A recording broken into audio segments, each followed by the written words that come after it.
must decarcerate our voice. We must decarcerate our vote. This state is a carceral state. It is a state where we imprison far too many people for what we call crimes. A lot of times the crime is just living. The crime is just being present. The crime is being a human being. We need to do more to help the people that have been disenfranchised, that have been underserved, the people that we call at risk. I'm one of those people. I'm an impacted person. My mother was pregnant with me in jail. My name is D. Marquis Hall. The D stands for Divine. And in 2008, when Obama won, I was back in jail. I was in the hole. So I couldn't vote. I wasn't a part of that process in 2008.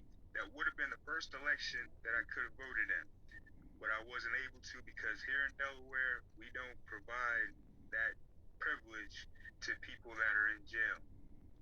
In Maine, in Washington, D.C., and It's Sunday, and because of COVID, the gym is only open for a limited time. So I had to go as hard as I could for as long as I could, which wasn't a lot of time. And I wasn't able to be in church this morning. It's now 12 noon. Gym closed. Before COVID, the gym would be open till 5. So I wasn't able to do everything I wanted to do in the gym. This morning, I wasn't thinking about the gym though. I was thinking about this week. Well, really, last week now. It's Sunday, it's the beginning of a new week. I was thinking about a Zoom meeting that I was a part of that had many different organization leaders speaking about the policy efforts and what it was that their organizations were trying to do, and an organization that's dedicated to black women in jail. And this organization, Black Mothers in Power, is doing work to make sure every black woman who's pregnant has everything that it is that they should have. And one thing that they lifted up on this Zoom call, this conversation, was the fact that mothers in prison in Delaware are wearing shackles on their ankles. How do you give birth with shackles on your ankles?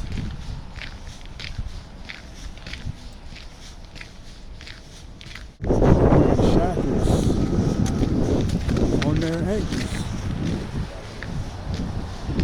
How do you give birth with shackles on your ankles?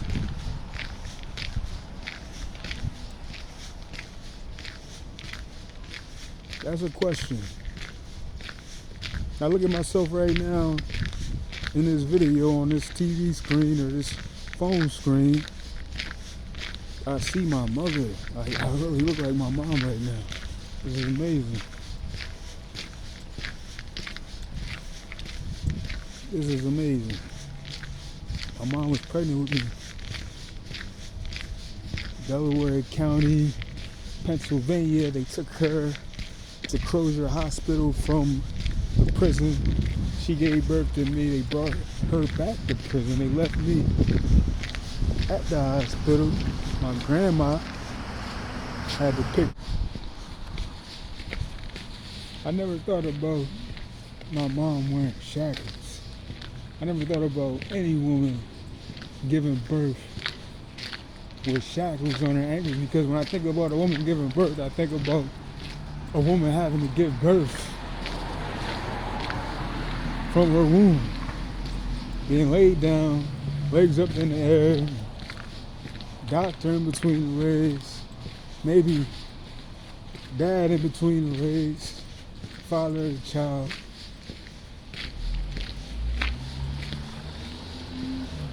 How does a woman give birth with shackles on her ankles? We fought for juveniles here in Delaware that are in the prison system to not have to wear shackles anymore. I've had shackles on my ankles leaving from prison from Howard R. Young, not too far up the road, leaving from prison to go to court, hoping to be free, hoping that the judge say what it is that we need them to say to be free, the jury say what it is that we need them to say to be free. We all went to court with shackles on our ankles, cuffs on our wrists, chains around our waist, chained to each other. They put us in the back of them vans, they took us to court. Don't nothing else make you feel more like a slave in this era, in this time today. Don't nothing else make you feel more like a slave than having shackles on your ankles, cuffs on your wrists, chain around your waist, chained to the next black man in front of you, another black man behind you. You going to court praying that they give you time served, praying that they give you some sentence that you could deal with. That feeling of hopelessness, it's not comparable to anything else. It's the worst thing ever. Make you feel insignificant. But a mother should never have to feel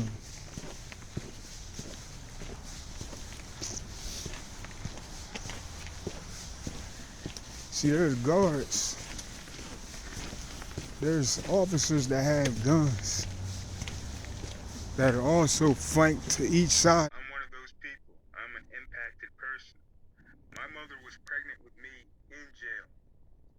My name is D. Marquis Hall. The D stands for Divine. And in 2008, when Obama won, I was back in jail. I was in the hole, so I couldn't vote. I wasn't a part of that process in 2008. That would have been the first election that I could have voted in, but I wasn't able to because here in Delaware we don't provide that privilege to people that are in jail. And I'm Carl Lathan, a member of the Delaware Poor People's Campaign Coordinating Committee. It's good to join you today, but at the same time, I'm appalled and disgusted that 57 years after the passage of the Voting Rights Act and the Civil Rights Act, we're reliving the same voting rights, civil rights, and economic justice issues our elders dealt with. It's incredible. It's unbelievable we're still fighting the same battles. Economic rights or civil rights, and they go hand in hand with voting rights. In Delaware, months after the devastating Hurricane Ida floods, we still have people, adults and children who lost everything, sleeping in cars or having to stay in roach-infested hotels. People whose mental health has been impacted or not getting help. We have public officials who are tone deaf to the cries of people in need. This is just one example of the issues Delawareans face. People are being treated like things, animals. It's got to stop.